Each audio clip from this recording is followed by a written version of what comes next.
Hey everybody, we are back. And we're getting this weird echo, which I don't know why. We are back, but we are back with another This Week in Pro Wrestling. I got my guy right over here. Introduce yourself. Once again, it is me, the J to the E to the double F free. I'm Jeffrey Harris, and we've got another exciting week in wrestling for you for This Week in Wrestling. Exactly.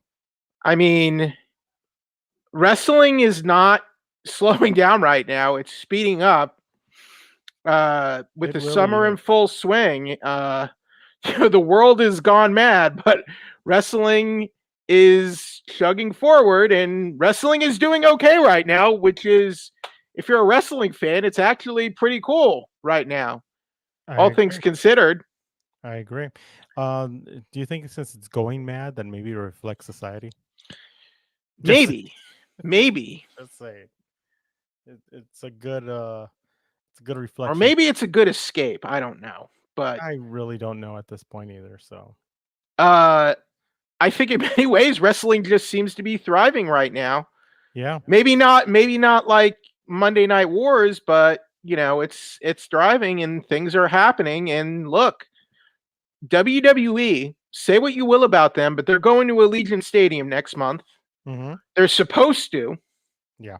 And provided look, who knows what's going to happen next week, this week. They've sold close to 40,000 tickets for SummerSlam, and they got John Cena. It's confirmed. John Cena is back, and he will be wrestling Roman Reigns for the Universal title at SummerSlam. That was the big reveal coming out of Raw after Cena's return at Money in the Bank. But how do we want it? There's so much. There's so much. I don't even know how we're going to make it through this show, Mike. Exactly. But where do we even start? Where to start? I say you pick the topic and let's start from there, because there is just so much out there. Okay, well, I think because we did accidentally, not intentionally, forget about it last week, I think we should mention the late Hall of Famer Paul Orendorf, who passed away recently. We didn't quite get to it on our last show. Paul Orendorf, one of the all-time greats, headlined the very first WrestleMania, teaming with Roddy Piper against Hulk Hogan and Mr. T. Was a superstar in WWE, was a superstar in WCW, wrestled all over the world, held titles in multiple organizations, feuded with Ric Flair and the NWA. Man, he had a pretty historic career, and he was a top guy. He was Mr. Wonderful. Yeah. In the 1980s. So, any memories? Anything you want to say about Mr. Wonderful, Paul Orendorf? I just remember as a kid, and his fights with Hogan, his clashes with Hogan that were so. It was a huge feud. Exactly, and I don't know if they really liked each other or not, but when you're watching those matches, it looked like they hated each other. But he was a great athlete, great wrestler, and it's sad to see him go. So let's see. They headlined the big event. Mm-hmm. This was back in 1986. Hulk Hogan versus Paul Orendorf. Mm-hmm. So this was sort of like, not quite. This was like when WWE was still figuring out, the whole mega event format. Mm-hmm. I think that they had already had 2 WrestleManias at that point. But this event drew a crowd of 74,000 people in Toronto in 1986. Mm-hmm. So if you think wrestling is big now, it was big in the 80s. Yeah. And like they were drawing huge crowds. And Paul Orendorf was, after he turned on Hulk Hogan, he was like the ultimate bad guy. Mm-hmm. For a while. So that's pretty interesting. Was never like a big main event star in WCW, but he had a bit of a run there. Was TV champion, tag team champion. Had a pretty great career. He didn't leave us that young, but his death is still surprising and shocking. Didn't he He was going through cancer, wasn't he? I don't. If I remember Let's see. correctly. I thought They did not. I don't think they never said cause of death, but he was 71 years old. So okay. he did live into his 70s at least. Yeah. But got inducted into the WWE Hall of Fame. I think he belongs basically in any Hall of Fame in wrestling. hmm Held many titles in the NWA. Did have a feud with Ric Flair. But yeah, I think it's that feud with Hogan Yeah. that'll always be remembered for, really. And Yeah. he was in the 1980s. He was one of the top heels, top bad guys in the business. He just never got, because Hogan was, the dominant superhero. They didn't have too many heel champions back in the 80s with Mm. WWE after Hogan won the belt. Yeah.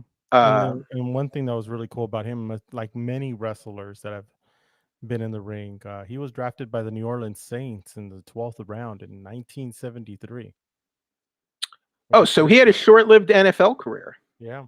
Mm. See, that I didn't know. Yeah. But he had an impressive physique, and I'll always remember that promo with him and Gene Okerlund, Mhm. where he's talking about Ivan Putski, and he's like, "You know what I think of you, Putski? You're a turtle head. You know what a turtle does when it gets scared? It goes like this. Go. That's what I'm gonna do to you, Putski." And me and I know. Gene's like, he's like this, right? Yeah. It's like, so go on the YouTube, look at that promo. But yeah, great. Thank you for everything, Paul Orendorf. You will be missed. He Most def- was unquestionably a legend, and Yeah.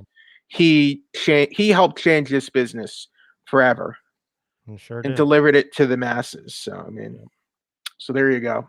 Thank you, Exactly. Paul Orendorf. All right, so where should we even begin? I'm thinking we start with what was I had my Big news. note.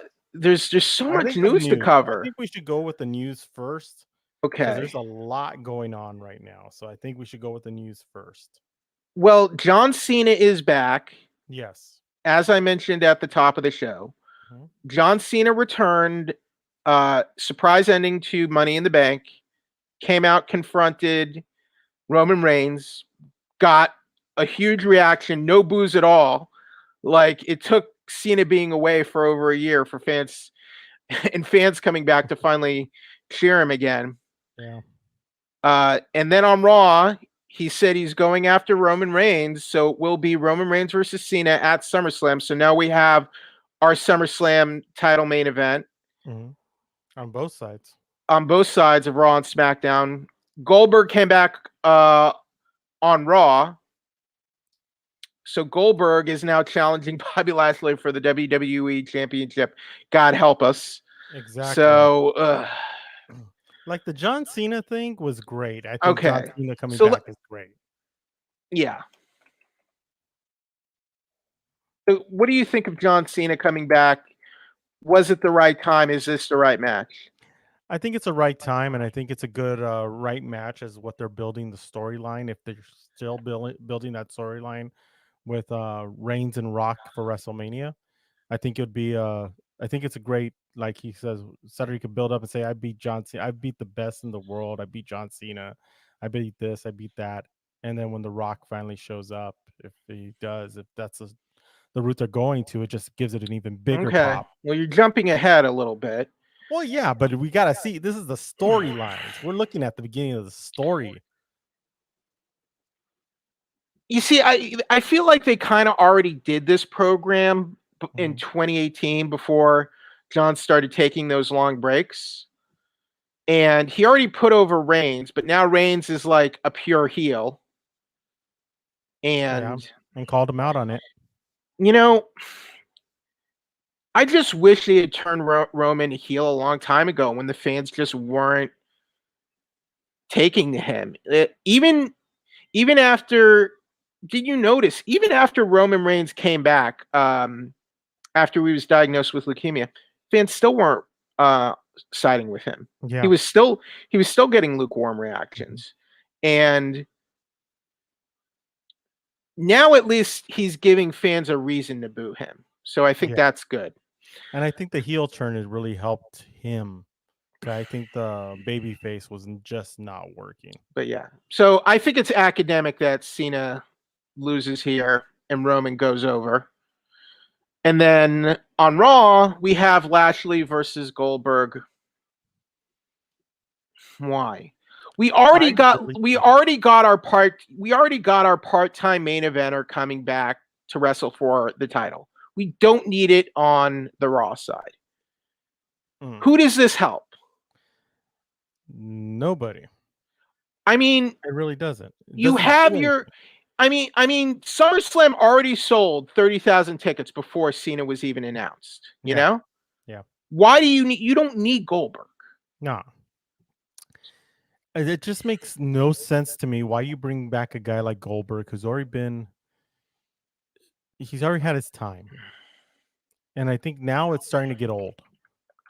How many times has he done this? Twice already or 3 times? Well, apparently he has 2 matches a year.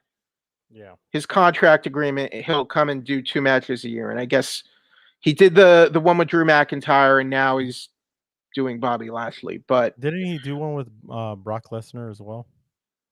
That was a few years ago. But why does it and then he did Bray Wyatt and Braun Strowman the year before. Yeah. I just don't get why this is happening. And what makes me laugh is the fact he's 54 years old. He's 54. And what makes me laugh is that he comes into the ring and goes, "I'm next." Like, seriously? If I'm Lashley, I'm just like, I know it's what it is, but if I was Lashley, I would be laughing in his face. Like, seriously? I don't understand this. I don't like the match. It's not going to get. No one's getting over here. Yeah. Goldberg's, as you said, he had his time. He had his day. This doesn't really help him. I don't really see how this sells more tickets or sells more. I mean, they're on Peacock.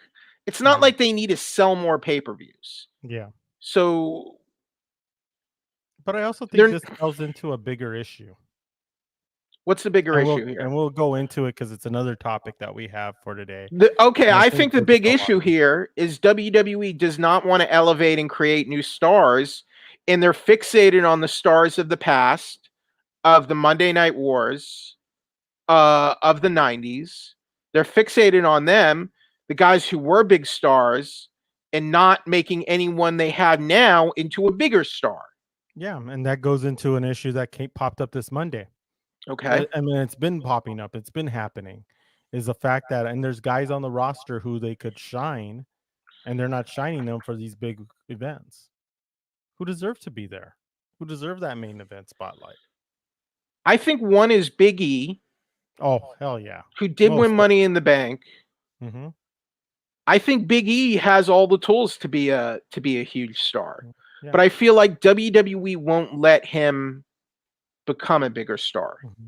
And I think with the storyline that happened just recently with Bobby Lashley, having Big E come in and say, "Hey, I'm over here. I'm going to defend my brother's name, and I'm going to take you on." I think they can. I think they can still do that at WrestleMania. Yeah, I think you can still. I would not have him cash in right away at SummerSlam.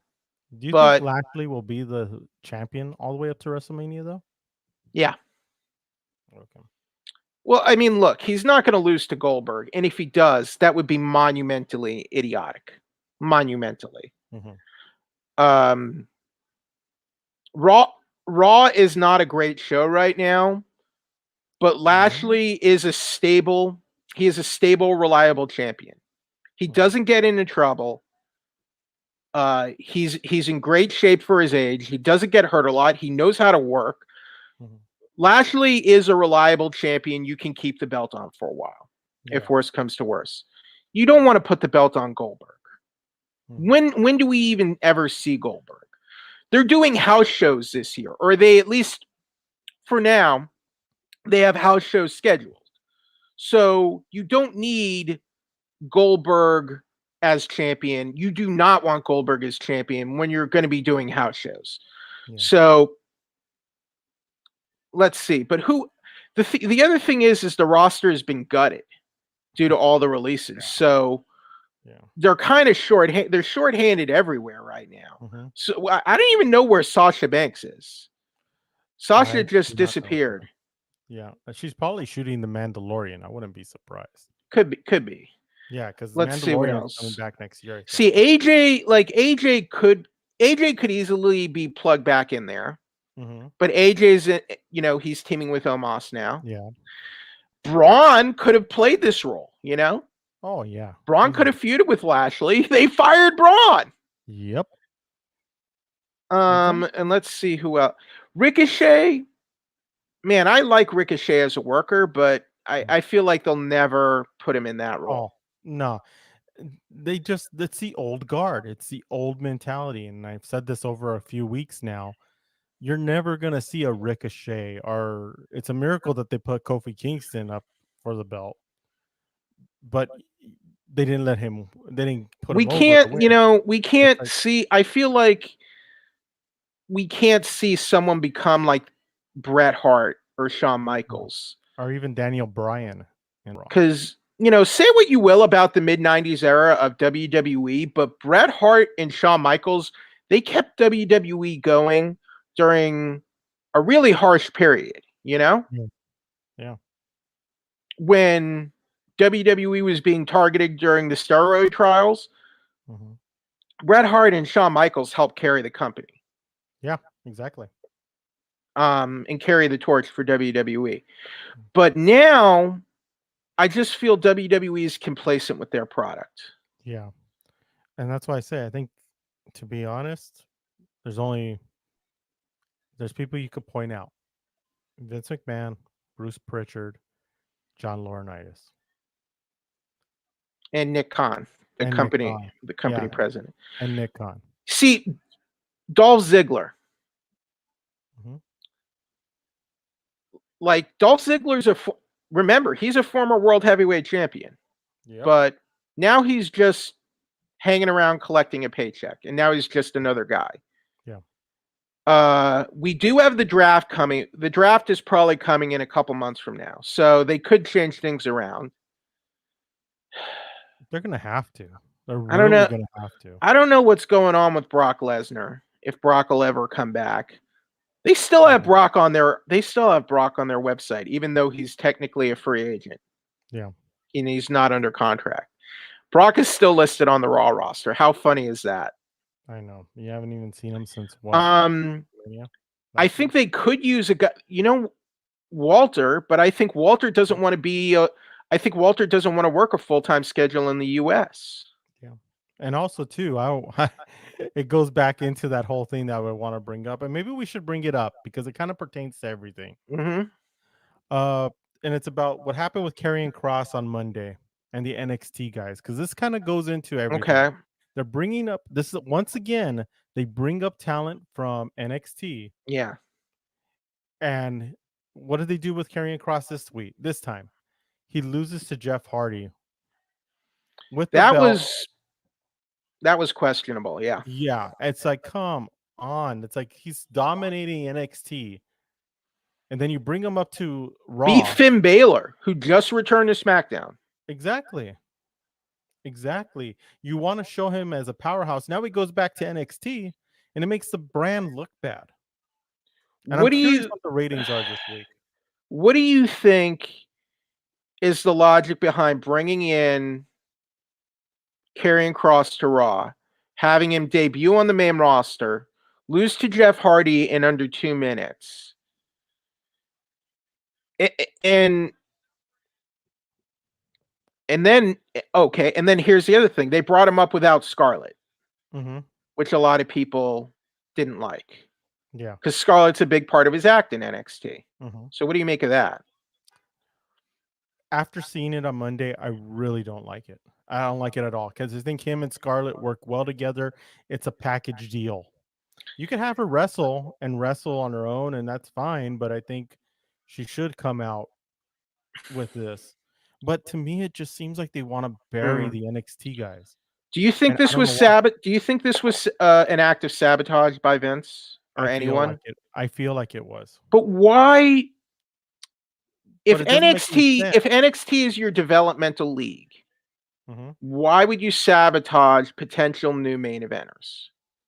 What do you think is going on there? I really do not know. Because this is not the first time this has happened. This has happened No. before, Yeah. and it doesn't make any sense. I was listening actually the night that we went to go see Snake Eyes Yeah. this week. I was driving home and I was listening to Busted Open Radio, Yeah. and Tommy Dreamer put up a very, very good point and brought some references from when WWE bought ECW Yes. and how Vince was burying them, burying the legend of the brand. Okay. And what I don't understand is why are you burying guys on NXT when it's your own company? It makes no sense. Is do you think there's something going on where they're telling Triple H to stay in his lane? They could be. Are they sending a message to Triple H? And if they are, why? Maybe because he thinks that it's his. I don't know. Maybe because that's the one thing I could think of. And Vince McMahon's going, no, it's mine. It's my money. It's not yours. Hmm. Maybe there's a power struggle because he doesn't want to give up the power of being the head of WWE, even though he's getting older. It's like it makes no sense. See, you see, I don't even. I have no. I honestly have no idea. But I almost wonder if it's not if things like Jeff Hardy beating Karrion Kross. Mhm.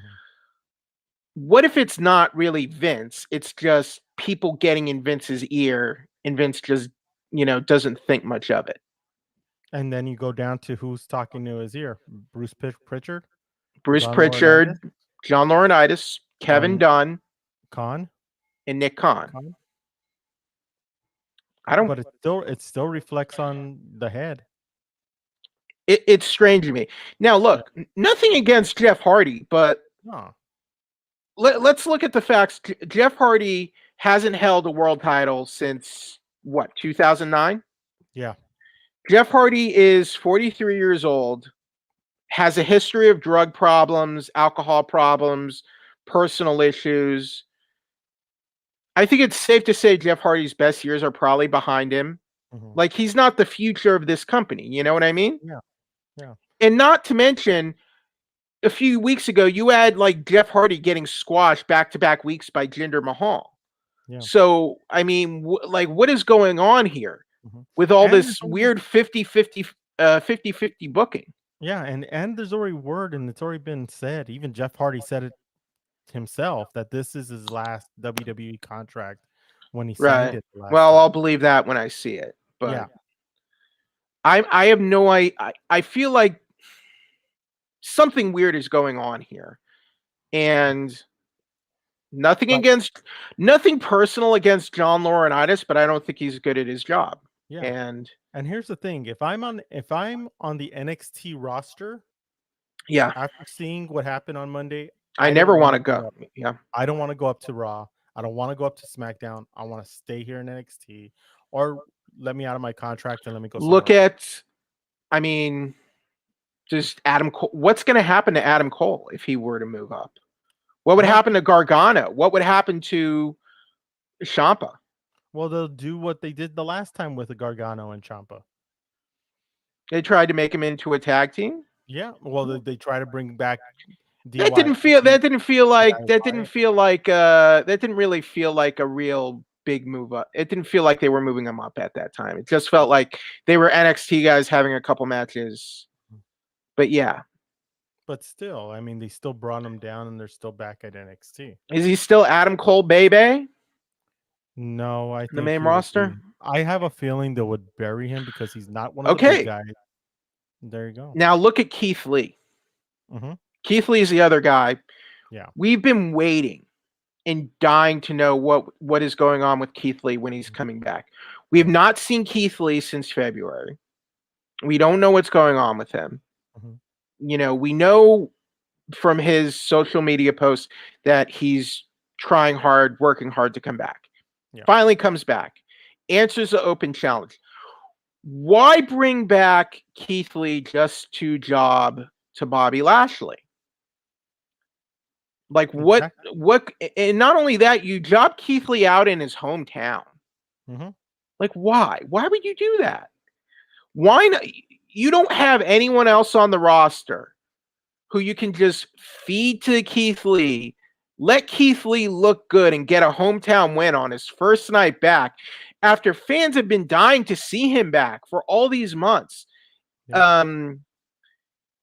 And I'm not even sure Vince thinks much of it, but I mean, it's just nasty to me. Yeah. And Raw was, and Money in the Bank was a good show. And for Raw to be coming off like a decent show like Money in the Bank, probably one of WWE's better pay-per-view events in a while, to do that on Raw, it's like, I don't get it, man. I don't And get that's what's the going thing. on over there. And that's the thing. Like after Monday, I bet you Keith Lee, and I'm not putting anything in his head. We're all speculating, but if I'm Keith Lee, I'm wondering why in the hell did I come up? Why did I move up? If this is the way they're I gonna think play it for a out. lot of wrestlers who are in Keith Lee's position, I think it's that childhood dream of being in WWF, going to WrestleMania, going to the big show, and kind of that romantic kind of like childhood dream. I mean, because I'm sure some wrestlers are only get in it for the money or because they're athletic, but some um grew up with this and have wanted this since they were little kids. You know, when you dream of becoming uh the next Hulk Hogan or being like Hulk Hogan or whoever or Macho Man or Ultimate Warrior or any of those icons. So or for the more modern fans, maybe Stone Cold or The Rock. So Yeah. but to make him lose in his hometown after we've been worried about Keith Lee too. We don't know what Mhm. was going on with him and what was keeping him off TV. Yeah. Um, so now you have to kind of rebuild him from scratch. Yes, he was wrestling Bobby Lashley, but it was a non-title match. And I'm not saying he should have beaten Lashley. I'm saying Keith Lee should not have been in the ring with Lashley in the first place. Yeah. And I agree with you 100% on that. Give him like a small heel who will bounce around and bump around for him, make him look like $1,000,000, and then just let him get a feel good win. Keith Lee is back. I missed you all so much. Thank you for sticking with me for all these months. I'm back. I'm here, and I'm going to be a dominant force. You Yeah. don't. I mean, you got to. Keith Lee is a guy you got to build up. I mean, I don't understand. They don't have, I mean, do they even have any jobbers left? Or is it's like everyone is just a 50-50 guy now. And I Yeah. don't like it. Yeah. And here's the thing, like I don't know why to me it You smells could have had Laurinaitis. Shelton. Yeah. Yeah. And nothing again. I love Shelton. Mhm. But look, Shelton has less years into this sport than what he's put in. Yeah. Shelton could have done the favor for Keith Lee. Shelton knows how to work, and Shelton could have bumped like a madman for Keith Lee and made him look good. But go Yeah. ahead. Yeah, but I don't know why it just feels like Laurinaitis. I've never met the guy, but what it comes off to, and I've seen him in different things where it's supposed to be his real persona or outside persona, and he just seems like that guy. But dude, it's like, why did they do that to Keith Lee though? It's like, I why are they doing it to these guys who are the carry it to future? Karrion Kross. Yeah, these guys are the future of what WWE is gonna be, and you're already pretty much having them like slap them down. I don't get it. Uh, I think I said this on social media earlier this week when I saw that happen to Cross. Mhm. If Cross can come back from this, it's going to be a miracle. Mhm. It's going to be miraculous if his career can recover from this, because after that and WWE shows how little they think of him and see him as a star, I just don't know how you can come back from that. Yeah. Okay, let's see. Boone, we have Boonda here. Yeah, we have Keith a Lee is mid card for life. Well, he might. Well, you know, Boonda, he you might might be be. right. He might be. It might be like that right now. Mhm. Keith Lee looks like the dad from Family Man. Bunda, Winslow. He's a Winslow. Bunda, you are lucky you aren't here in person, Bunda. Let's just say that right now, Bunda. Oh my God, Bunda. Hey, we get some great comments in our podcast every so often. Yeah, so yeah. There you go. And usually they're from Bunda, the best comments. Any big takeaways from SmackDown last week? Since I guess we had our last show before SmackDown. No, there wasn't really anything other than the women's championship match, which was okay. Yeah, Bianca retained. So Bianca retained over Carmella, and they're gonna have a rematch. They're gonna have another match. Yeah. This week. I heard, I think, a tweet from Fightful that said Raw this year so far has been like, or WWE so far this year has been 54%. 54% of the matches have been rematches. And the years, we're just midway through the year. Bunda, the opening to SmackDown was great. Okay. Yeah. So let's go through Money in the Bank. So this was WWE's first live pay-per-view event with fans since WrestleMania. But the difference here is they were fully sold out for this event, or I guess the arena was pretty full. So they're at the Dickies Arena in Fort Worth, Texas, my home state of Texas. So the Usos, so here we go. On the kickoff, the Usos won the SmackDown Tag Team titles again from the Mysterios. So, and we were talking about Jimmy Uso's whole thing, and now he's Tag Team Champion again. I mean, is this really a good idea? I don't know, but as a match, it was a good match. The match was good, yes. It was a good match. It was fun. It was exciting. I don't like the way that they could have done it a different way instead of having his feet on his back to hold. Well, they are heels. Yeah, they are heels. No, they could have done it a different. I think they should have done it a different way. I just didn't like the way it looked. It didn't look convincing to me. But I thought it was a great match and it was fun and it got the crowd popped. I mean, but I question the logic of putting the belts on Jimmy Uso right now. And Jey Uso, when Jimmy Uso clearly has a problem and he probably shouldn't be on TV and should probably be getting some help right now. Yeah. But it's not my company.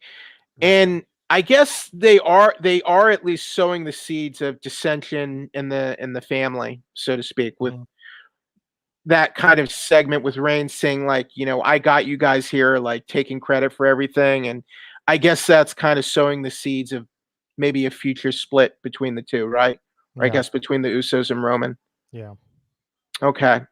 So the main pay-per-view opened with the Money in the Bank women's match to win the contract. So let's see. We had Nikki Ash, Alexa Bliss, Asuka, Liv Morgan, Naomi, Natalya, Tamina, and Zelina Vega.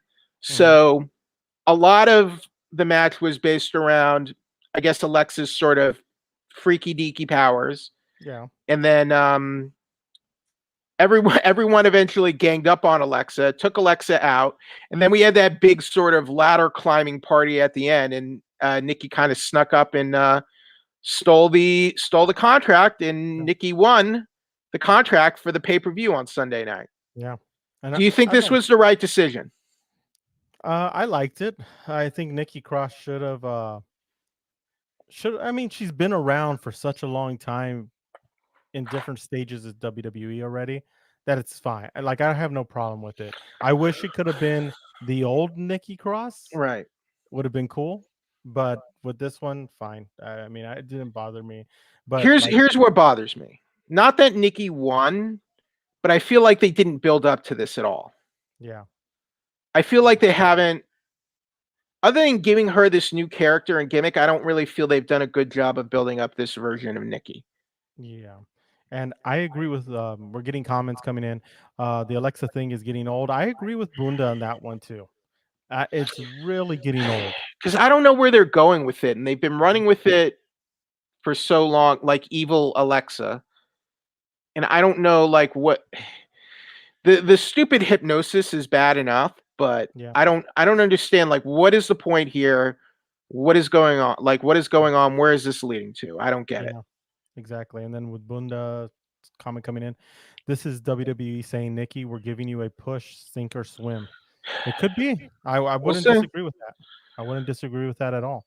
Because it seems like they changed her character, changed her look, changed everything, and that's I agree with him on that one, because I don't know what they're gonna do with this, but I mean, well, we already know. I mean, she's the women's champion now, so right. there you go. I think what I don't like about the Nikki's new character, I think the whole Nikki Ash thing, like almost a superhero. ASH? Nikki almost a superhero? You couldn't come up with a better, like Super Nikki would have been better. Yeah. Or something. I mean, come on. Nikki ASS? Hey, it's close. And you know you thought of it when you first saw it. Come on, Jeffrey. I'm disappointed. You knew you thought of it when you saw it. No, I did not, because my mind is not always in the gutter. Neither is mine, but no, that's not. But why is it Nikki Ash does not sound like a superhero name? Do you think? Wait, do you think that's the reason they call her Nikki Ash, is because it sounds like ASS? Is that what you think? Oh, I don't know. I mean, that's the first. I mean, it's WWE and Vince McMahon, so that's possible. Yeah, but I don't know. I don't like the name. I think the name is ridiculous, especially to have A period S period S H period. Why is she almost a superhero? Why can't she just be a superhero? I don't know. Okay. We've seen this already before with Hurricane Helms and everybody else. All right. Well, Nikki wins the women's Money in the Bank contract. So I next felt bad for Liv Morgan though in that match. Before we leave, I think a lot of people were wanting Liv to win, but why did you feel bad for her? Because I think she wanted. I think she thought. Well, she sold it well. I think she knew she wasn't going to win. But it's like the fans wanted. Oh, of course she knew. Oh, of course she knew. I'm trying to sell this like if it's real. We all know what it is. But it's the fact that like the crowd were popping for her, pushing for her to win. What are they the fans were. You can still work with Nikki. I think in Nikki's not Nikki. Excuse me. You can still work with Liv Morgan. Because there's a big lack of talent on the SmackDown women's division right now, so there's opportunity to use her in feuds going forward. So it's not the end of the world for her. Are they going to use her? I don't know. I mean, they did. Okay, they did at least give Liv Morgan a storyline to get into this matchup, but we'll see what happens in the coming weeks. Yeah. Okay, so next was the Raw Tag Team titles. We had AJ Styles and Omos beat the number one contenders, the Viking Raiders, and I guess they're going to have another rematch for the belts. I guess next week. It's next Monday. Yeah, I think next Monday. So AJ Styles and Omos won. The match was about as good as you could expect with two guys like with a guy like Omos, and the Viking Raiders held up their end of the match very well. I thought it was an exciting little match. It wasn't too short. They got a decent amount of time. I feel like this is about like the best we'll see out of Omos for most of his career, but I don't know. I don't know for a guy his size. Yeah, I don't know why when I watch the Viking Raiders in matches, I kind of miss War Machine even more. I miss War Machine. I bet they miss War Machine. Because I'm watching. They had him doing car karaoke, man. Yeah. Come on. Yeah, that's why when I was watching it, I was like, damn, I miss War Machine. It's weird because like they were when they were War Machine and they were like NJPW's IWGP tag team titles. Like they were a well-oiled machine. They were a badass unit. and then they're trying to get to WWE, and you work so hard to get to WWE, and you get to WWE, and it's like with the Road Warriors, they give you a freaking ventriloquist dummy, and they give you Rocco the dummy, and now you have Paul Ellering walking out with a dummy. This is our best friend Rocco. He was our best friend when we were kids, and the house burned. and now you have the Road Warriors with a ventriloquist dummy. Like, I don't get it. Yeah. It's like, why do you even want to go to WWE if this is what's going to happen? Other than like you're going to make a ton of money. Yes. Yeah. But before we leave this match, let's put up this comment from Bunda. I was bored throughout the match. Omos, whatever his name is looks like a similar version of Shaq. Smaller. Yeah, smaller. But yeah, I agree. Okay. That's kind of... It's just kind of true. That's reductive. That's reductive, Bunda, but thanks for the comment. But it's true. I don't... how... I'm pretty sure Omos is bigger than Shaq. I don't know. I need to say Shaq. Omos is 7'3", 400 pounds. Mm-hmm.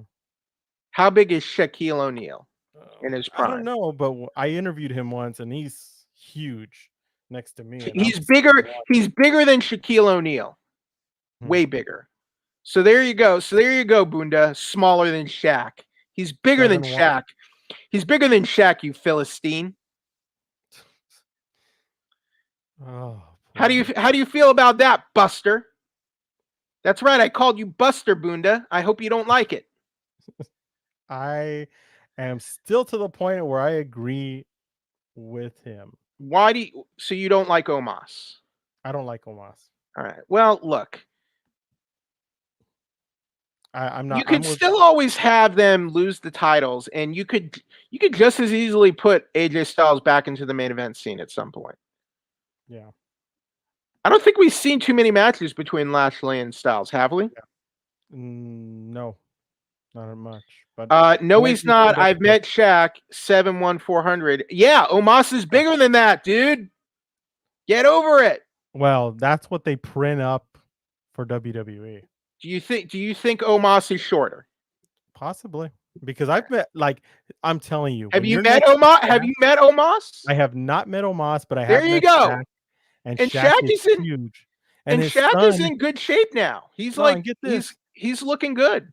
Get this, his son is almost as tall as he is. It's like only a little bit shorter son? than Shaq. Yes. Yeah, well, these guys are huge. Genetics, man. I feel like a miniature person. All right. And here's Omos, 6'9", 6'10" is what Bunda thinks he is. You're wrong, Bunda. I think he's right. I'm going with Bunda on this one. I'm going against Bunda. Yeah. Okay. But I mean, have we seen? I don't know if we've seen Styles versus Lashley before. Have we? No, I don't think we have. So let's look up versus Lashley. So it looks like they've had. I don't think they've ever had unless I'm wrong. I don't think they've ever had a one-on-one match with each other, unless it maybe happened in TNA back in the day. Yeah, that would be. At least it would be if they did wrestle each other before. At least it would be a fairly fresh title matchup for the WWE main event scene, don't you think? Yeah. It's something different because right now we're getting the same old things. Do you see AJ and Omos as heels or faces right now? Oh, they're heels. Okay. But it's not a good heel run for. Okay. Well, they don't seem like really fully into the heel side to me. Yeah. Okay. So for the WWE Championship, we had Bobby Lashley versus Kofi Kingston. The whole story of this match was that Kofi Kingston basically riled Lashley up. Lashley, is taking no prisoners now. He's done with the girls and the limousines and all the luxuries, and now it's all business. And now he is not going to be a Mr. Nice Guy, and now he's just going to wreck and destroy people. It was a 7-minute squash, a total squash of Kofi Kingston. again, Just no offense by Kofi at all. Not one again, single bit of offense. again. I saw this in After he just lost to Xavier Woods too. Yeah, first episode of SmackDown all over again. Oh, at least this lasted longer than 8 seconds, though. Well, yeah, but still the same outcome, and it's the same situation. So I'm torn on this. I like seeing Lashley just wreck someone up, but I feel like, yeah, it just means they don't think very highly of Kofi Kingston. Yeah. I would have booked it, I would have booked it a bit more like the Lesnar Cena match from SummerSlam, where at least he gets a few bits of offense in, and it's a little longer. Yeah. You want to read it? I'll read it. I love this match. They made Lashley look like a monster. He looked like a machine out there. I mean, I kind of agree to an extent. I just wish it didn't. I wish Kofi Kingston was not the sacrificial lamb for this. But I think I would have been fine with it. Yeah. I don't like what happened with Kofi Kingston. Okay. Sucks, but I don't like it.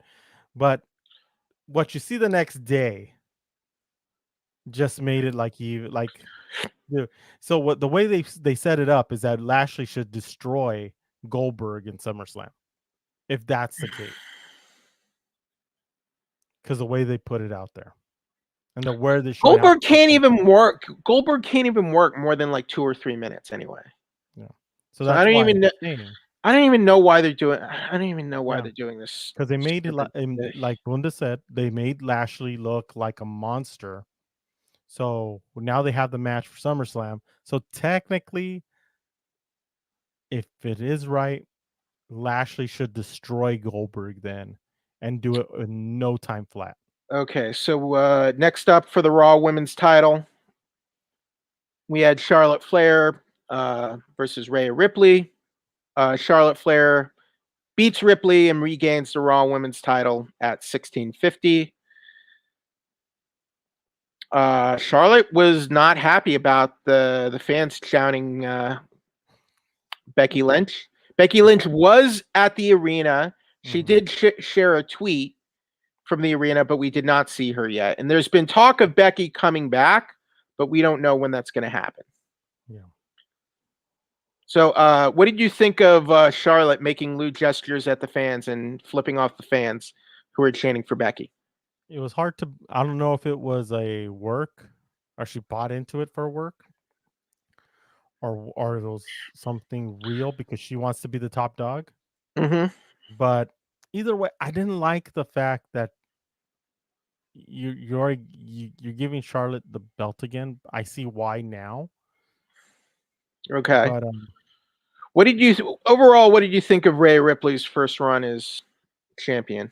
I liked it, but I think they could have done more with her, and they could have really shown her talent. I think Rhea Ripley's great. I don't want to say this was a lame duck title run for her, but I feel like she didn't really become comfortable and really find her footing. And I think part of the problem was not, her title reign didn't, it came to an end just as the fans were coming back. And we never really got to see her as champion with fans. Becky isn't coming back till Rumble to me. I don't know is that true? I don't know. I really don't know. I don't think this. I mean, look, this is no way it for Becky. I think she can be rebuilt from this. I do think Rhea Ripley or Becky Lynch. Not Becky. I'm sorry, Rhea Ripley. I think she can be rebuilt. Don't you think? I think so, but does she fall into the NXT issue? Oh. See, they brought in Rhea from NXT, and she was booked fairly strong, and they put her over Asuka clean at WrestleMania. Yeah. So they used her better than Karrion Kross. Oh, that's definitely for sure. So, but the title reign wasn't that long though, when you really think about it. Well, yeah, it wasn't that short though either. Yeah, there have been shorter title reigns than that. Yeah. Shorter than all of Sasha's early title runs, most definitely. Sure. And Charlotte. Well, look, I mean, she won the belt at WrestleMania, and she lost it. So she had it for like 3.5 months, basically. That's not too bad. Well, here's something I want to throw out to you too. Okay. After all the stuff that we heard that were rumored about Charlotte and what happened with Andrade, Yeah. do you think this was like, hey, here's the belt? Oh, some people believe that WWE is just trying to get Charlotte to 17 titles to beat her dad's record of 16 world titles. I don't know if that's true. I think, I mean, look, we saw what happened the next night, though, so it wasn't. It wasn't really exactly a long title reign for Charlotte either. Are they trying? Do you think that was punishment for her flipping off the crowd? Because no, I don't. I heard they cut out well, everything went black in that pay-per-view, but supposedly they had cut out a scene where when she was flipping off the fans. No, not just that. And crotch chopping them. Yeah. Yeah, I heard about that.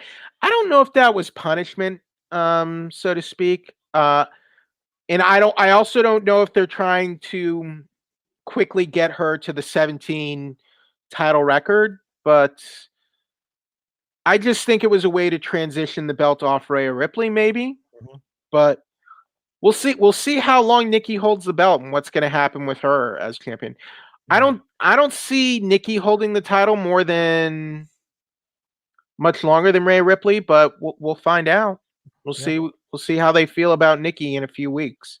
Exactly. Let's see what else. Okay, for the men's Money in the Bank match, we have Big E, Drew McIntyre, John Morrison, aka Johnny Drip Drip, Kevin Owens, King Nakamura, Ricochet, Riddle, and Seth Rollins. Our winner was Big E. Big E wins his first Money in the Bank contract after getting into his first Money in the Bank match. And I think this was the right way to go. The best way, the best outcome. I was so scared that they're going to give it to McIntyre. I was scared they were going to give it to Seth Rollins. Yeah. Oh, yeah. So McIntyre was taken out of the match by Jinder Mahal and his flunkies. So now they're advancing the Drew McIntyre Jinder feud. But Big E gets the win. I think this was the best outcome you could have had for this match. So that's kind of why I kind of walk away with an overall positive outlook on this show. Yeah. Do you? Should we bring the what? The big about positive over the show, or should we bring about the stream? Oh.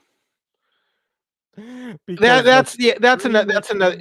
I mean, the event as a whole. I have a positive because the stream is a peacock-ish. The streaming stuff is a peacock thing, not necessarily the event itself. Yeah. I mean, the way the event was booked, the outcomes, who won, I think for the most part was a positive outcome. So, get out of here, Bunda. You bother me, kid. Roman Reigns in the main event beat Edge. Roman Reigns was fully the heel. It was a good match. Roman Reigns was full-blown heel in this match, which is the way it should be for the rest of this title run. And it was a good win for Roman Reigns. What do you think? What do you make of Seth Rollins interfering? Do you think Seth Rollins is going to feud with Edge or what? I think he's going to, the way it's going to work out, I think they're going to have a feud with Edge, but I also think it's going to lead off to him getting pissed at Cena because he just came back and gets a title shot. Okay. Well, obviously Roman Reigns won, then we had the return of Cena. Cena probably getting one of the biggest reactions, I think, probably since he first turned babyface back in the mid aughts, you know. Yep. Because I remember, I remember fans started kind of turning on Cena in like 2005. Is when I feel like that started, and fans started getting mixed on him. So it's been for him to get just a pure face pop like that. It's been a long time coming. Yes, And I Rollins agree. versus Edge at SummerSlam. I agree. Yeah, that might happen. That's a possibility. But did you like Cena coming back? I like Cena coming back. I was shocked that now that I know that the virtual press conference was that day for Suicide Squad. It was remote, and it was a remote, so it like worked out perfect. So he was already in Dallas. Yeah. I'm able to go. What else? Okay, so yeah, the streaming issue, Peacock is terrible. Fans who subscribe to the WWE network were sold a bill of goods with the Peacock service. Yes, Peacock is cheaper than the WWE network, but for paying half the price, you're getting ads on every show. You're getting poor streaming quality. You're not getting all the content you had on the WWE network. What else? The organization and layout of all the content is terrible. The way because they lay it out like a seasonal TV show with the events, and it doesn't work for wrestling. The search is what was that? Want to talk to my former intern about that? About what? Because she works and one of our former interns works for Peacock and literally does programming. I'll tell her. They're doing She'll a terrible. Agree with you though. You're doing a terrible job. WWE is not Friends, okay? You can't organize wrestling events and WrestleMania or WCW Saturday Night like 10 seasons of Friends, okay? It's not the same type of thing. No, you get more than one ad, Bunda, depending on the program. So, yeah. Well, Bunda, unless you know what you're talking about, come on here, get your facts straight. Well, here's the thing with this stream. It ended. It was so choppy. Oh yeah, the streaming was bugging out during. I guess it started during the men's Money in the Bank, or and I had to reset. I missed most of it. Yeah, I had to reset my whole Apple TV. Once it was the last thing I figured out, and I reset my whole Apple TV, and then it came up with no problems. So it could have been a streaming issue. Apparently, it was on Peacock's end, and it was not WWE's feed that was a problem. I can't. Well, I saw the Broken Skull sessions. Bunda, there shouldn't be any ads. It's a premium subscription service. Yeah, I saw the Broken Skull sessions, and there was like 3 or 4 ads in between. I mean, what is he talking about? This one ad BS. That's what I. Come on, Bunda. But yeah, I don't like Peacock. They don't know. They don't understand wrestling. They don't know wrestling. They don't know what wrestling fans want. They have not. This app is not optimized for WWE or wrestling content. It's just not. And WWE Network was not always perfect, but it was infinitely better than what we have now with Peacock. Yeah, and here's the thing, and what a lot of people don't know, or maybe some of them do now. And yes, it's only $4.99. Get over it. Yeah, I paid the $50 for a year, so there you go. Because I was just like, it's cheap. WWE Network used to be on BAM. BAM used to be owned by Major League Baseball. Mm-hmm. So Disney bought BAM for Major League Baseball, and that's what's running Disney Plus right now. So something tells me like they didn't want to have BAM, the WWE Network, still on BAM servers. And I think this is why the deal was made with Peacock. The WWE Network is still available overseas, Mike. Yeah, but it's a different network. I don't know. It could be a different company that's streaming it. Bunda, it's only $4.99. No, Bunda, that's not how this works. I'm a paying customer. I paid money for this service. I'm allowed to complain. Okay. Am I not allowed to do that now? Like, what? I'm not. All I'm saying is I'm offering my critique of the service. Yeah, it's only. Is there a higher price than the $50 a year? I think there is. I was on premium, as I recall, and And after this event, I had enough and I canceled it. So my account will expire at the beginning of next month. Oh yeah, they have Premium Plus. That's what Yeah, it so is. that's how. Premium Plus. So you would need Premium Plus. You would need Premium Plus to get no ads at all. I think there is. You know what? I could be wrong. I think there are still ads on Premium Plus. Yeah, there's still some ads, but it's even more limited. So you pay more money for no ads, and they still give you ads. Mm-hmm.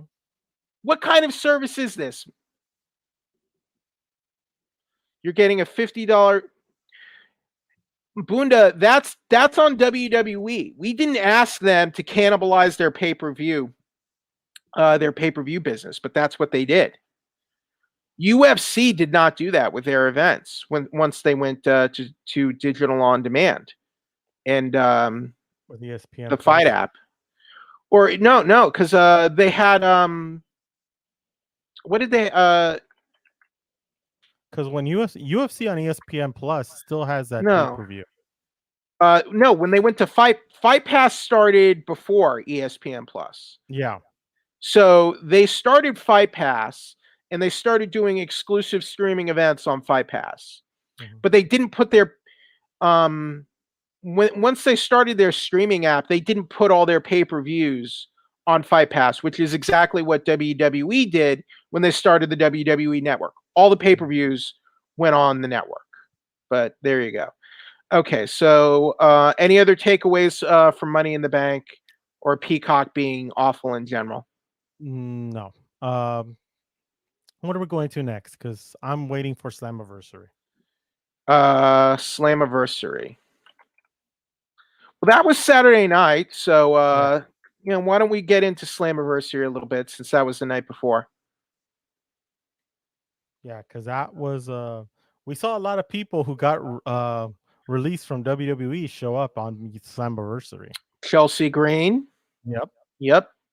No She Way came- Jose. Even though he's just No Way now. So yeah, it looks like he has the same gimmick that when he got released last year. Yep. Let's see. And Jay White made his Impact debut. So it looks like Jay White will be feuding with Omega over the Impact World title on Impact for coming up.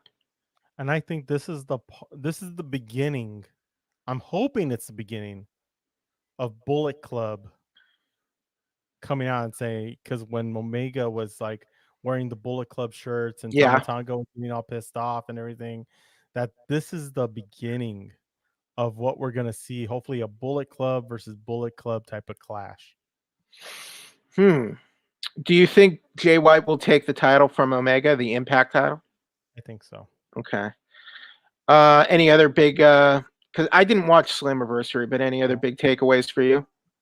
That was the biggest. Was seeing Jay White come out with the Bullet Club. It's setting up a lot because here they announced on Slammiversary that Bound for Glory is going to have and feature AEW, Impact Wrestling, of course, because it's their event, AAA, and New Japan Pro Wrestling are all a part of Bound for Glory. That's good for Impact, and it's good they've mended fences with those other companies. I don't know how long that'll be able to last, but I think that's just better for everyone right now with everything that's gone on since the pandemic, and everyone's taken a hit. Yeah. New Japan especially. Yeah. So New Japan could definitely use the help right now. Yeah. Kenny Omega is on Impact now. He's doing both. Bunda. He's doing Impact and AEW and AAA. And Nathan Rita, I see you're in there. If you have anything to comment on this week in the world of professional wrestling or have any suggestions, please feel free to chime in. Well, we always bring up our the people who are watching, and we'd love to add you onto the show and put your. Oh yeah, Mickey James. Yeah. And that's another one. They're working with NWA now. At least she's inviting women into the NWA women's only. Yeah, because Thunder Rosa came in and she lost to Peraza, but it looks like they're going to build up. It looks like they're going to have a crossover with Peraza and Mickey James and NWA and Impact Wrestling. Yeah. Oh, What do and you you think of and all this you announcement? hold on, Oh, wait. you did wrongly predict Sami Yeah, I Callihan did. would win and I Omega did. won. But go ahead. I did. I'm out. What do you think? I was gonna bring up. What do you think about this Bound for Glory in Vegas, having AAA, Oh. AEW, New Japan Pro Wrestling, all in one event in Las Vegas in October? What do you think of it? I hope they will be able to make it, and I hope they will be able to draw a decent sized crowd. Yeah, I'm excited about it. To be honest, I think it's something different. I'm cautiously excited about everything right now because we're still. I feel like the world is still in a very delicate state right now, Mike, and I feel like we're just touch and go every week. You know. Oh, I get it, but I'm trying to say in a world of entertainment, if we weren't going through what we were going through and everything was cool, how excited would you be? I think on paper I like it. I This might be irrational. Hmm. I still have this deep-seated resentment for Impact from the TNA days and how I feel. There was a time where I went all in for TNA, and I feel like I was constantly punished for that. And I know that it's a different company, it's different management now, but to see at one point TNA was in a similar position as AEW. And to see TNA squander that, and now they're on Access TV drawing maybe 150,000 viewers or 100,000 viewers a week. It's just they're small time, man. They're not they're barely above an indie promotion. They're an indie promotion with a TV deal, basically. Hmm. TNA was good. Bunda. I feel like Bunda is trolling us when he makes some of these comments, man. Hey, uh, I bring them up. Bunda probably likes Bubba the Love Sponge. Hey, Probably nothing wrong with Bubba. I'm there's a just kidding. lot wrong. There's a lot wrong with Bubba the Love Sponge. And Hulk Hogan will agree with that. Now, Now, he will. yeah. But on paper, I think it's good. And I hope everyone can work together without there being any hurt feelings. Because look, there was some hurt feelings with Impact and NJPW a while ago, but I think it's in everyone's best interest now to work together and let's help each other right now and get out of this mess. Had to bring that up from this comment. Well, thank you, Bunda. I was right, but I was right, wasn't I? He is a fan of Bubba. Yeah.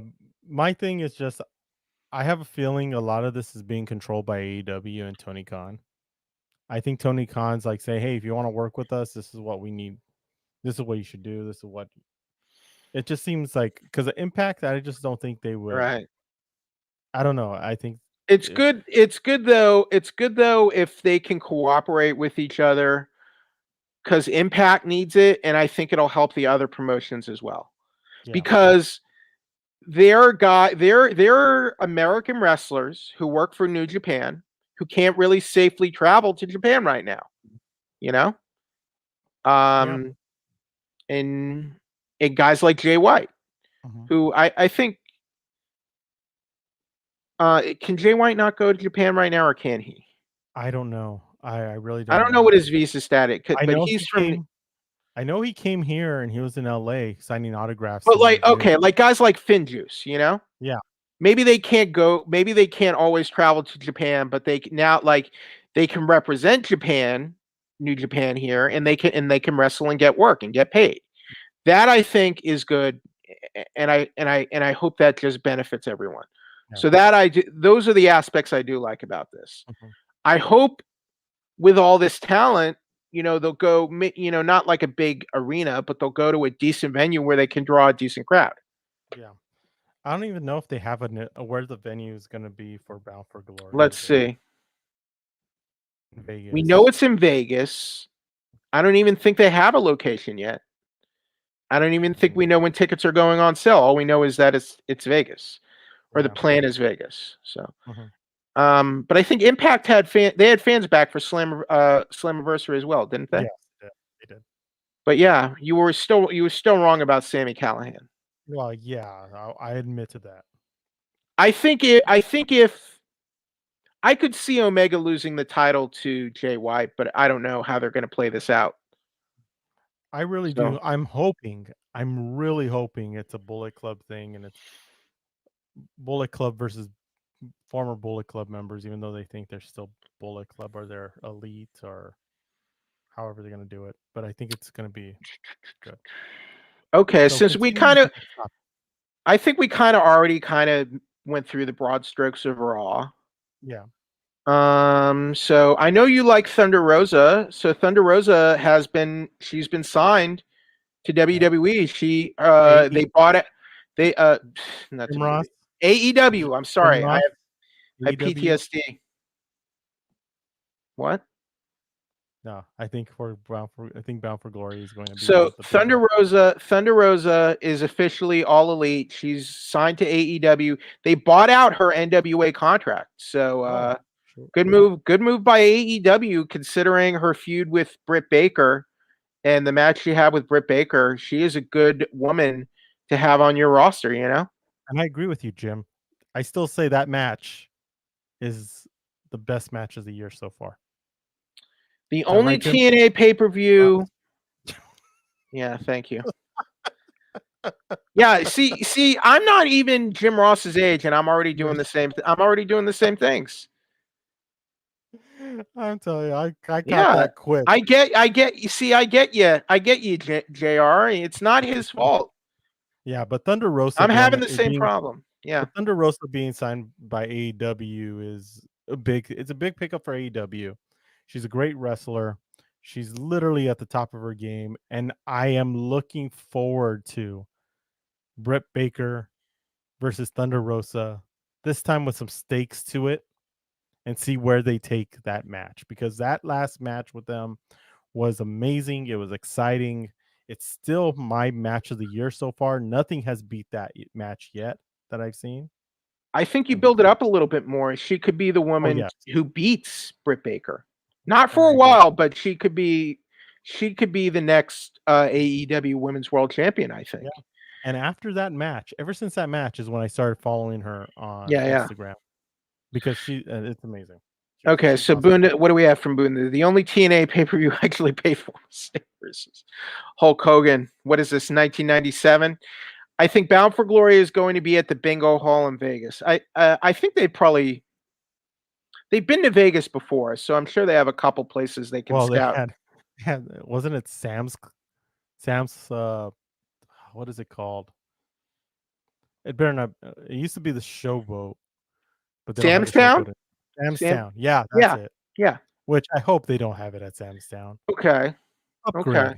Go to the MG. You know what? Perfect place, Mandalay Bay. It's not a big arena, but it's a good enough arena The to hold Mandalay some. Bay Arena? Yeah, No, there's no Mandalay way. Bay has an arena there. Impact in Mandalay Bay, even if you have New Japan and AAA, I don't think they Yeah, could make it work. You need something more manageable for Impact. MGM Arena, Grand MGM Garden Arena. Graham? No.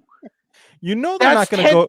That's 10, 12,000 You people. you know they're not going to go into T-Mobile. That's obvious. No arena.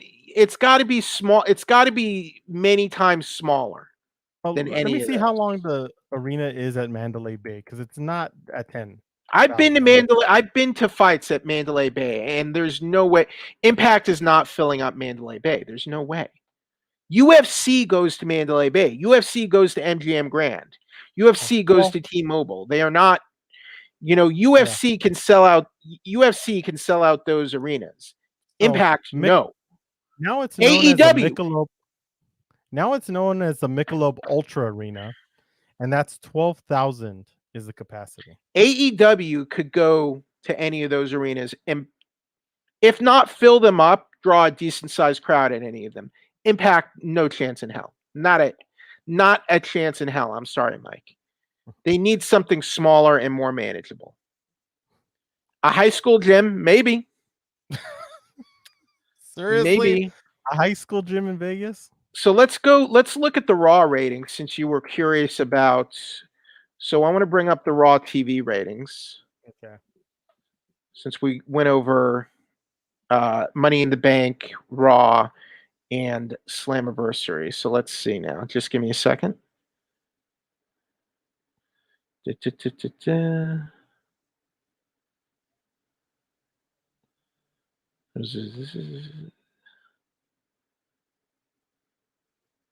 Here we go.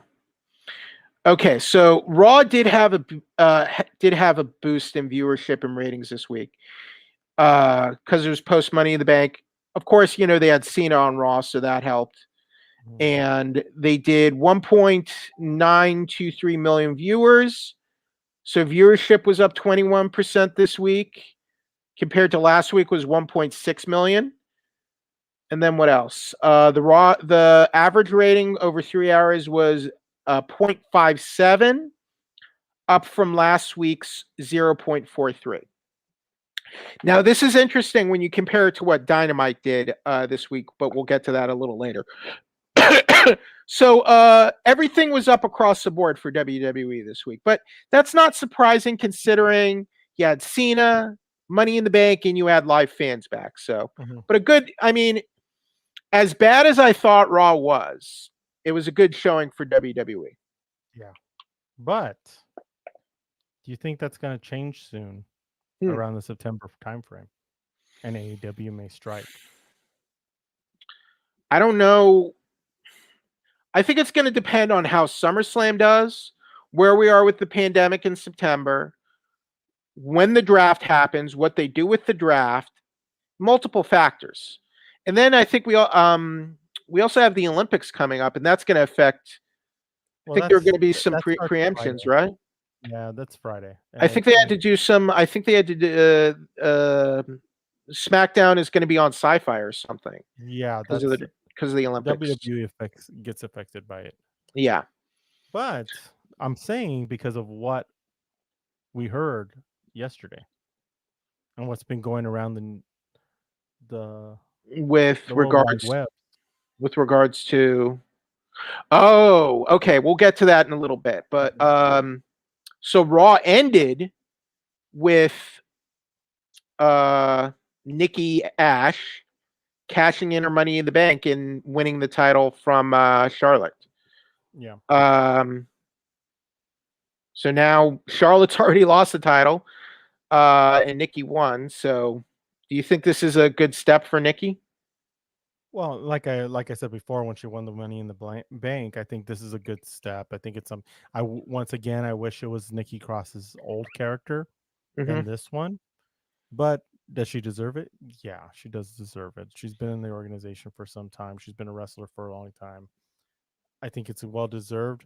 I don't think it's going to be a long run, though. I don't think it's going to be that long. Okay, so let's go over to NXT. So Tuesday night we had NXT. We had Kushida and Bobby Fish beat Tyler Rust and Roderick Strong. Frankie Monet beat JC Jane. Kyle O'Reilly beat Austin Theory. Odyssey Jones beat Andre Chase. Drake Maverick beat LA Knight. Raquel Gonzalez retained the title over Shia Lee. I hear Shia Lee, even though it looked like she got hurt, apparently she was okay after she got hurt in the match. So apparently it wasn't a serious injury. Oh yeah, and Karrion Kross attacked Regal. So they're furthering the so what was interesting is NXT. It was almost like what happened on Raw did not happen. What do you make of that? It's almost like they're two different universes, you know? Exactly. Two different worlds, two different ways of thought, but it doesn't, for me as a fan, it doesn't make sense. It really doesn't make sense. Because if you're going to bring Karrion Kross up to Raw, and you've already made him into like a powerhouse in NXT, he should at least be close on it as Raw too. There shouldn't be that much of a difference and that much of a change. But that's me. Okay, so okay, so we got to get into before we get into AEW Dynamite. We have to get into this. So let's Oh see. yes. So What let's see. everybody's been waiting for. Should I put the drum roll? Yes, and I will send you a link as well. So this is not official, Not official. but according to, let's see, bodyslam.net is saying the American Dragon, Bryan Danielson, aka Daniel Bryan, is signing with AEW. And according to bodyslam.net, he is locked in and is already signed with the company. It is not confirmed. AEW did not announce it last night. So it's not official. But the word is that he is going to AEW, and Daniel Bryan, after his contract expired, is now jumping ship on it. So this is not he got released. He jumped. He is making the jump to AEW. So let me give you the story. It came from bodyslam.net first. Do you think this is real? I think so, because a lot of people have been jumping on this, and literally there was one person who actually got in touch with WWE and said they hadn't talked to him in months since WrestleMania. Now let's see. Earlier this week, it was reported by PWI Insider that WWE had like no plans relating to Bryan, like for merchandise or anything through 2022. And let's see, something about some officials believed he was going to AEW. That was before this story broke by Cassidy Haynes at Body Slam. So it looks, I don't think Body Slam would have printed this unless there was smoke to this fire. Mm-hmm. So I think it's probably real. But what do you see? But you think it is real? I think it is real. From what I've been reading and what a lot of outlets are starting to put up, I think it's real. I think All right. AEW struck and saw an opportunity and took it. What is this? If AEW brings in a guy like Daniel Bryan, what do you think that means for them? I think it ups their caliber. Not only do you get another wrestler from WWE, Okay. but also too you mix them up with everybody else. Maybe you might get the Bryan Danielson of Ring of Honor.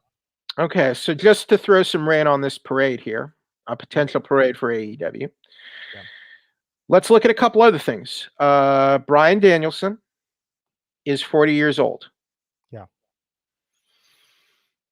Has a history of concussion issues, past concussion issues. Almost ended his career. He had to take a 3-year hiatus from wrestling due to concussions.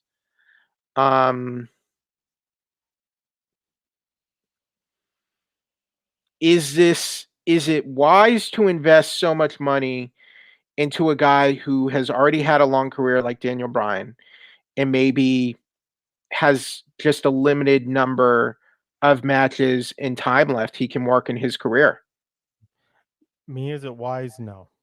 And the injury is what, looking at how they wrestle at AEW, that injury It's a bit stiffer. It's a bit Yeah. stiffer. It's a bit more intense than the WWE style. Yeah. Exactly.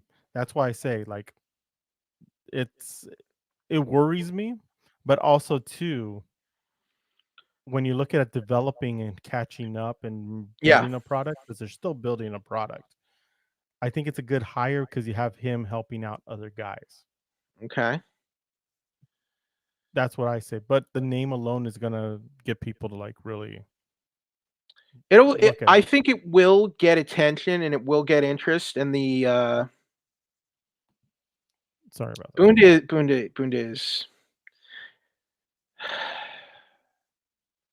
Bunda is really getting on my case here. There's no difference between Daniel Bryan and the. I gotta disagree on that. If I was in control, that would be a bannable offense. If I was controlling the comment board, that would be a. Well, you know I don't. I'm banning Bunda. I'm banning you in my thoughts right now. You know I don't. Everybody has their comments unless it's derogatory or anything like that. I'll ban that. But Huh? comments like that is fine. I don't have no That's problems with that. to me that But was a bannable but offense. but even though I disagree with it, is that yet it's on AEW roster. It's like, dude, these guys are. You got some of the most exciting wrestling right now to me is on AEW. Bunda Daniel Bryan main evented he main evented 2 WrestleManias. Have some respect.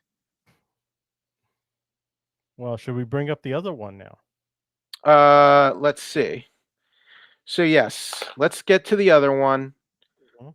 Okay, so basically, we believe, as of now, we believe Daniel Bryan is going to AEW. It is not confirmed, it's not official yet, but I guess we'll find out soon if this is a done deal. So here is the next bit of news that I will send you. But I did hear that And he may be in New York for that New York event. oh, for the art. So if they're waiting to unveil Daniel Bryan for the Arthur Ashe Stadium sold out, which I guess it's not officially sold out because they're opening it up to more fans, but it'll be Yeah. close. Like it'll be their biggest crowd ever in New York City, in Queens. It's going to be the biggest crowd in AEW history. So maybe they're going to wait for that, but I don't know. We'll see. When is their next pay-per-view though? I don't know. It's gonna be All Out, right? Yeah. Oh yeah. All Out is Let's September see. or August. August. Okay, so All Out is September 5th. Mm-hmm. So that's before the New York City. So I don't know. We'll see. Okay. Do you think they'll have the patience? Do you think they'll have the patience to wait that long? I think so. Okay, what else? Okay, so then I sent you the link for the next one. Yep. So here we go. This came from Fightful Select. CM Punk is in talks to return to the ring, with AEW being his most likely destination. The deal would likely see Punk return to the ring. There are no details on if a contract has been signed, a return date, creative plans, but talks are said to be ongoing between Punk and AEW. There was talk of Punk going to AEW early on. Apparently, they tried to negotiate by text. Punk kind of, Punk didn't seem all that positive about AEW and how they were giving him offers, but it's rumored that he might be AEW bound now. So Punk has been away from wrestling since Royal Rumble 2014. He left, he quit WWE and never looked back, man. It's 2021 now. So for Punk to return after an almost 8-year absence, that would be huge. And that would be a huge feather in the cap of AEW, because I don't count being a Fox Sports analyst for WWE backstage. No. That doesn't count to me. Those contracts are different and separate from what WWE. Yeah. That was a Fox Sports contract anyway. Yeah. So what do you think? Is there smoke to this fire as well, or what? I don't know. This one is a little different. I don't. It's hard to say if it is true or not. Here's why I know that they've contacted him, but also too, he does have he is on that new show, Heels on Stars. Right. Do you think maybe he well, got that show, well, I don't know. That would be interesting if that show kind of influenced his decision. Here's no disrespect to Fightful, but this story is a little more vague to me. Yeah. Whereas Body Slam is saying Daniel Bryan is locked in and is signed with AEW. Here it's more up in the air. So I'll believe it when I see it. I might have an odd perspective on this. Yeah. I personally don't want Punk to come back to wrestling, and I'll explain why. And it's not because I dislike Punk like Bunda over here, who's negative about everything that's not. And I haven't even shown that comment yet. I'm waiting to negative about anything that's not Hulk Hogan and Bubba the Love Sponge, whatever. I think Punk was doing well outside of wrestling, and he seemed like he was happy, enjoying life. He's married to AJ Lee. It seemed, he had that. He's doing acting gigs. He had some nice prospects, outside of wrestling, and I think he was doing well for himself. And it seemed he was just unhappy most of the time in WWE. And he's older now, and it gets harder on your body as you get older. And I'm just worried that he'll get what he wants out of it, and will he still have the spark he had, back in the days when he, the summer of Punk, back in Ring of Honor, and when he was working those match of the year candidates with Samoa Joe. Like, yes, Punk could come back and he could probably work a great match with Kenny Omega or a bunch of other guys on the AEW roster. But I don't know. A part of me kind of, wishes him not to come back and just, enjoy life and do what he wants outside of wrestling these days. But that's just my opinion. That's just my opinion. It's okay if you don't agree with that, but what do you think? Like I said, I won't believe it until I see it. Yeah. Because Punk has teased that he wanted to come back, or reportedly that he was talking. I won't believe it until I see it. That's all I could say. I just don't. Yeah, Daniel Bryan, I get, and I think that's probably true. CM Punk, I'm not sure. Right. Well, again, this story is more up in the air. Yeah. Like, it's more like Body Slam is saying Daniel Bryan is signed. This one, it's more like he hasn't signed yet. They're still in talks, blah, blah, blah. That's why. CM Punk, another ordinary guy. Nobody cares about CM Punk ever since he got humiliated in the UFC. CM Punk is never positive about anything. Yes, Punk was doing so well, getting embarrassed in the UFC. Twitter, with the popularity thing, Twitter is saying otherwise. Hey, Bunda, who cares about you? Who cares about you, Bunda? Hey, we are doing a podcast here, so we're open to everybody.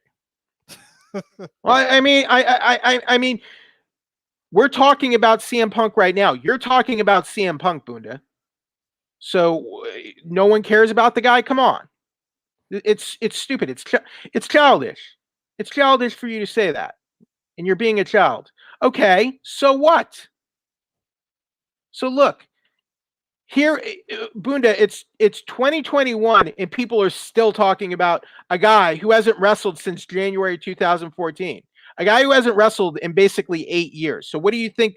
What do you think that says about people caring about CM Punk? It means a lot of people still care about CM Punk. So get out of here with that garbage, Bunda, and come in with something better. If you're going to come in with hot takes, come in with a better hot take, Bunda.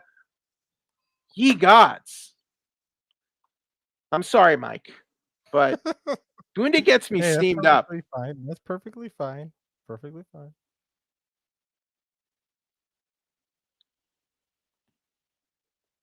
Do you want to comment on this? Bunda's your buddy. Oh, he's not my buddy. I mean, I met him through here. He's your best buddy. Best buddies I see face to face. I'm sorry, but he's not. I've met him through here. He comes on. He supports the channel. But if you want to be best buddies again, I won't stand in your way. But hey, he supports the channel. So there you go. But so he's a fake tough guy, but he's a bum. See, I don't go that far with CM Punk. Okay. It's just and I've another guy that. Hey Bunda, what would happen if you stepped into the octagon, Bunda? I wonder how tough you would look, Bunda. I would never step into the octagon. I got hit once neither would I. during boxing, and neither would I. This isn't my sport. I don't want to get my brains bashed in. But I mean, I think all this is all speculation. It's continuing the whole talk that has been going on for him to come back to wrestling. If he did come back, it'd be interesting that heels gave him a little wonder. Oh, maybe I should come back. But I really do think this is nothing. This is really nothing. He's not coming back. He's happy with what he does. I think the whole WWE thing left him with a bad taste in his mouth. Yeah. And he doesn't want to come back. He doesn't want to do this anymore. And I know a lot of guys, a lot of wrestlers who feel like that too. One Do of them you being think? Aleister Black. Do you think this is maybe Punk's like his inner circle, maybe trying to build some buzz and publicity for him Oh, for of course. for another maybe not Could for be. wrestling, but for another project. Could be. I wouldn't be surprised. Do you want to see Punk get back in the ring anywhere? If it was like 4 years ago, yes, because it'd only be 4 years since he left.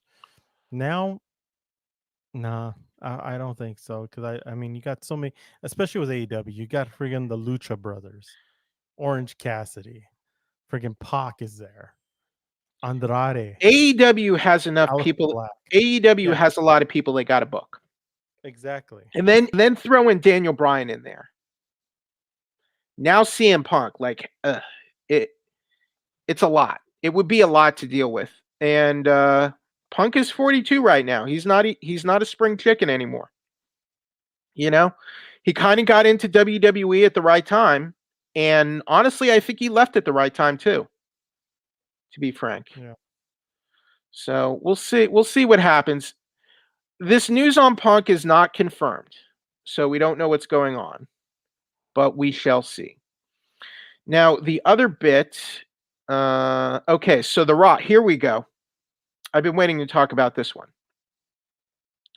So The Rock is apparently going to come back starting at Survivor Series 2021. The Rock will return to WWE. Mm-hmm. It's also rumored by Andrew Zarian of the Mat Men podcast that USA Network officials want him on the Raw after Survivor Series, and that The Rock would appear on both Raw and SmackDown to lead up to the big match with Roman Reigns at WrestleMania 38. Now, we've heard some of this before, but the new thing is now that they want him on Raw the night after Survivor Series. So a Survivor Series 2021 appearance, and he would appear on both Raw and SmackDown to lead up to his match with Roman Reigns.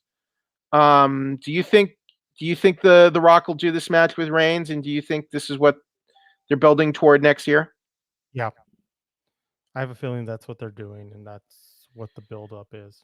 I think if The Rock does it The Rock's already said he would do the match with Reigns, and I think Reigns is the only person he would do it for, especially now that Reigns is like a heel now, and they can do the babyface versus heel dynamic. Mm-hmm.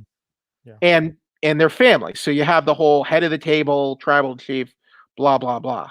So you have all that. Losing his way or getting Whatever. big ego. Yeah. So they're blood. They're blood relatives. So you have a lot of that going on. And the other thing is WWE wants this match in Dallas, Texas, at the AT&T Stadium, and they only wanted to do this match if they could do a full sellout. Now, hopefully, we are in a better state of whatever next year. So WrestleMania 38 would be at AT&T Stadium. You can't. The only thing is about The Rock, you can't dilly-dally around with him because he has all these Hollywood commitments. He's a producer. He's got all these shows. He's got product lines. He is the busiest man in the world. He's got movies and everything, and he's not. And The Rock is not a young man either. The Rock is 49. Let's see. When does he turns 50? He will turn 50 in May. So you gotta, you gotta fish or cut bait with The Rock right now, as JR would say. Mm-hmm. But do you think this is the right way to go, or do you think it's like bad that they're going back to another older guy, another part-timer, when they don't have guys they can rely on to be a bigger star now? I think with The Rock, it's different. Okay. I think The Rock still has a pull. He still has a draw. The crowd's gonna go crazy for him. And whatever they do with him, it's gonna be huge, and it's gonna be a lot of talk. It's gonna get a lot of people looking and wanting to watch WWE. That match would probably would sell out AT&T Stadium. But what does that say about today's product? Because back in the Attitude Era, you had Steve Austin, and he was headlining against Shawn Michaels or The Rock at the time, and they were the hottest stars in the company at the time, right? So now you have Roman Reigns, and you need to get The Rock back, a Rock who's almost 50 years old and has not wrestled. When was the last time he wrestled? Against John Cena? Was it 2013? I think it was. And The Rock a couple years ago was saying he was retired anyway. I don't know. What does that say? What do you think that says about today's WWE product, that they have to bring The Rock back to make an event this big? I think it says a lot more about the organization than it does with The Rock coming in. I think this is just This is not a slight on The Rock though, Mike. I'm talking about WWE. No, that's what I'm saying. Yeah. This looks worse on WWE. It makes WWE look bad because it's like they don't have any faith on the people that they have in their talent roster right now. We already see it. Every week. We've seen it for the last 2 years since last year with who they've released, what they're doing with certain NXT individuals. You could tell they just don't have confidence in what they're pushing. But to me, it's also like they don't want a superstar who can become as big as Stone Cold, as big as The Rock, or as big as Hulk Hogan ever again, you know? Yeah. Because then it's like they're bigger than the organization. They don't want somebody bigger than the organization. I mean, The Rock, Stone Cold, friggin' John Cena were bigger than the organization. But why don't they want that? Old school thinking, old school marketing thoughts, old school thinking. They want the brand to be the number one and everybody else underneath it. But the whole thing is that when you have guys like that, it brings people in. Who's like the greatest baseball player of the last 20 years, you think? The last 20 years? Who's the greatest like ball player, you think?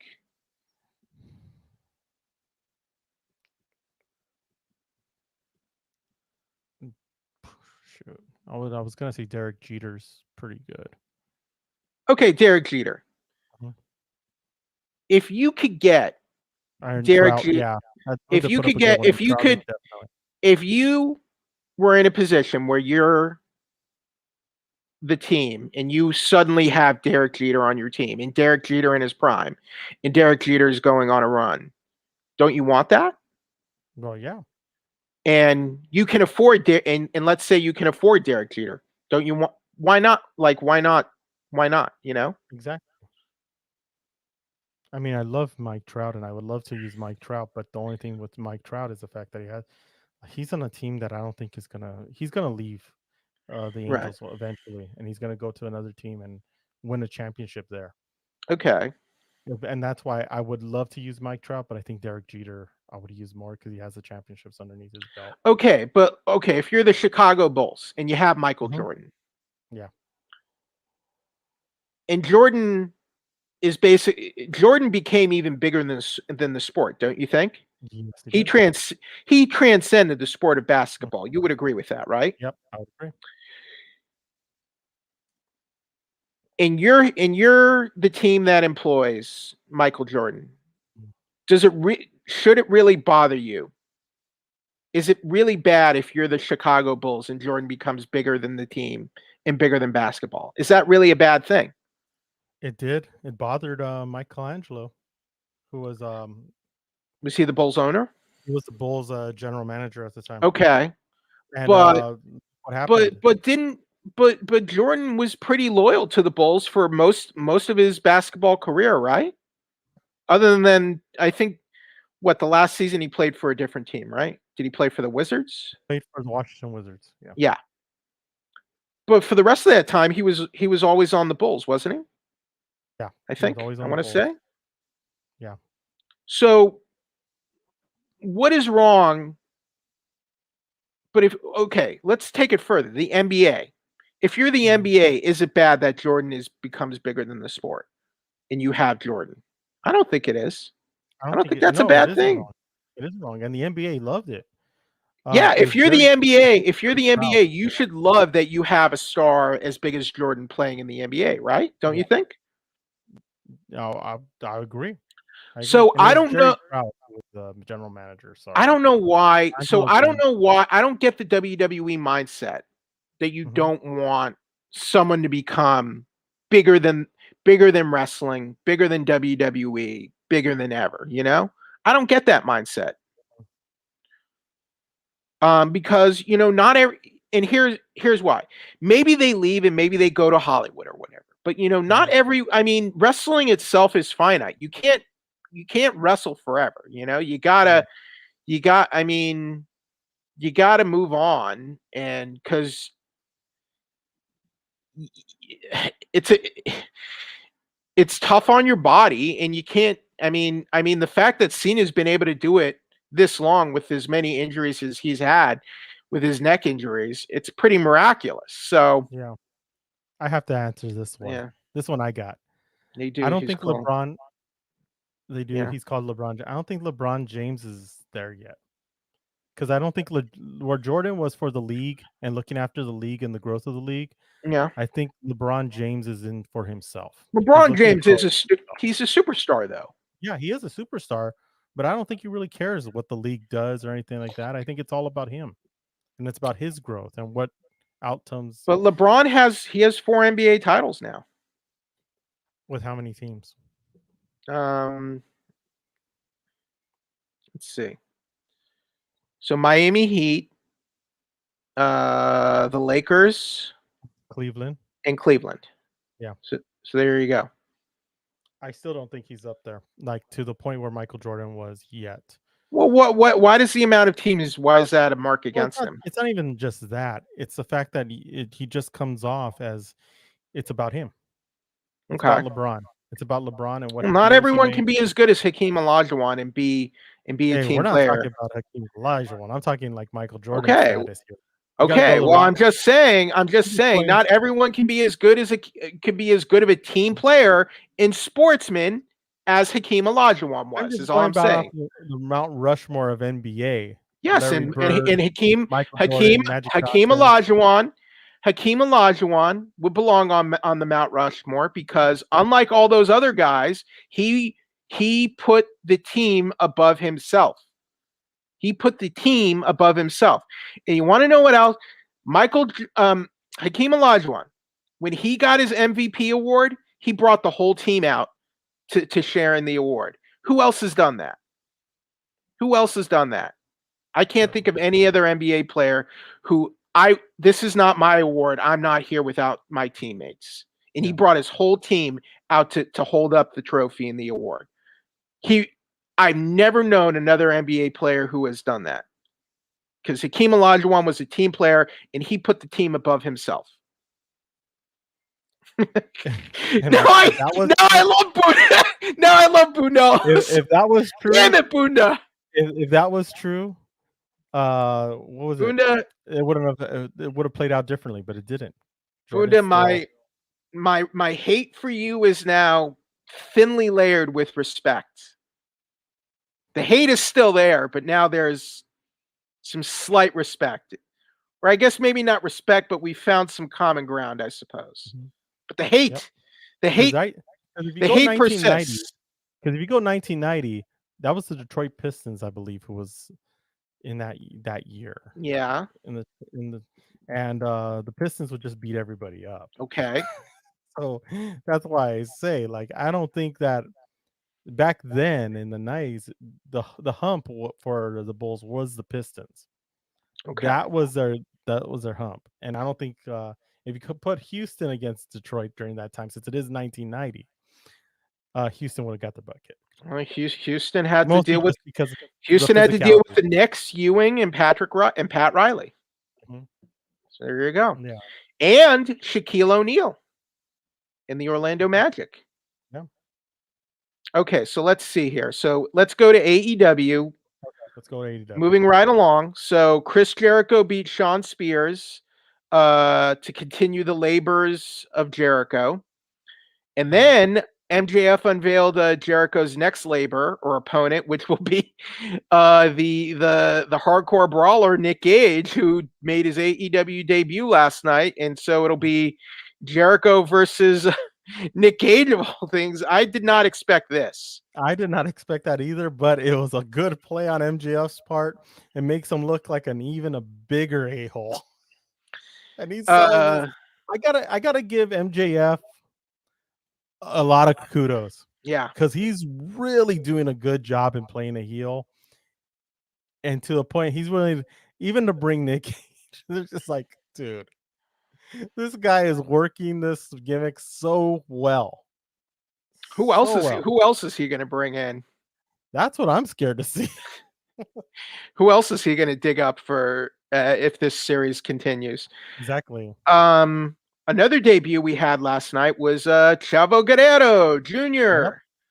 So I think this was the right way to change things up for Andrade, El Idolo. So it looks like Chavo will be the new manager going forward now for Andrade. I think this was a good fix and course correction for Andrade. But what do you think? I think it was. I think it was a good fix. I have a feeling Vicky Guerrero had something to do with it. But I think it was a great fix. I like what they're setting up with the Death Triangle. Something tells me that the Lucha Bros are going to turn against Pac. And it's going to be a Latino, almost like a Latino gang. For the women's title... For the women's title, we had Nyla Rose versus Britt Baker. Man, this was a good back and forth match. Yeah, it was. Britt Baker won, which was, I think, the right way to go right now. You can't have her lose the belt in her first defense. Yeah. Great match. They both did a good job. And Britt won with the lockjaw. So that was a good match. A lot of near falls. Just solid back and forth work. Let's see what else. Doc Gallows versus Kazarian. Doc Gallows won, and then we had Kenny Omega and Page continuing that. I feel like Adam Page is going to be the one who ultimately beats Omega for the AEW title. And I feel like it has to be him. Yeah. If anyone. And the fans love the Cowboy. Oh, the Hangman. Yeah, they do. He is over, man. He is. I think he tweaked that character enough with the beer thing, the cowboy stuff. I think he is coming into his own as a top player. I think. Oh, I agree. He's to watch. Okay, then we had Orange Cassidy. No. We had Darby Allin versus Yuta Wheeler. Excuse me, Wheeler. Well, is it Wheeler, Utah? I don't know how you pronounce it. Okay, well, the kind of the talk of the match. We had a little interaction with Sting and Orange Cassidy. That was fun. Yeah, that was fun. I like that. Cornette would probably claim that's killing the business, but I enjoyed it. Exactly. Cornette's a miserable schmuck. Whatever. He's a grumpy old man. He is a grumpy old man. He's set in his ways. Orange Cassidy beat the Blade. And we had a Texas death match between Lance Archer and Jon Moxley for the IWGP US title. Wonder of wonders, Lance Archer wins. He's got the title now. Were they in Texas at that? They were in Texas, and it was Lance Archer's home turf. We're so used to WWE making people job in their hometowns. Yeah. So to see AEW let people win in their hometowns, it's like it's shocking. And it was a good match too. I don't know if you saw that when Archer got Moxley and threw him on the chair with the back pointed up and he went back first onto the top of the chair. That looked painful. And not as bad as when he threw him into the barbed wire. Other interesting thing is they had Hikuleo in the arena last night. So he's scouting Archer and Moxley. So it looks like they're setting up Hikuleo versus Archer as the next feud for that belt. Now, I get. By the way, Hikuleo is the son of WWE's former WWE superstar Haku.